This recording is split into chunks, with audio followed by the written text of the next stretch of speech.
Bonjour, la Bible dit dans 1 Chronique 10 au verset 13, Saül mourut parce qu'il se rendit coupable d'infidélité envers l'Éternel, dont il n'observa point la parole et parce qu'il interrogea et consulta ceux qui évoquent les morts. On dit que Saül est mort. Pourquoi? Parce que justement, il s'est rendu coupable d'infidélité.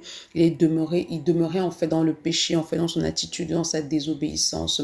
Pareil pour toi ici, il est mort en fait.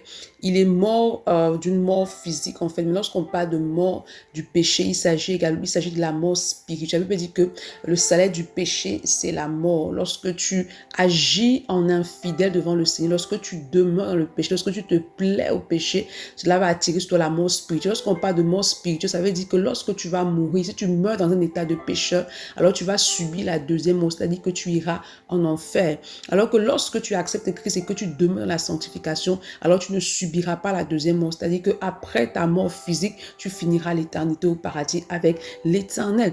Donc, il est important que tu sortes du sommeil spirituel. Il est important que tu demandes à l'Esprit de t'accorder la grâce de demeurer dans la sainteté, de véritablement développer une aversion pour le péché. Parce que la Bible est claire, sans la sanctification, nul ne verra Dieu. C'est la sanctification qui te permet d'avoir accès au royaume des cieux pour l'éternité. Donc, demande au Saint-Esprit la capacité de marcher dans une vie de consécration et de sanctification.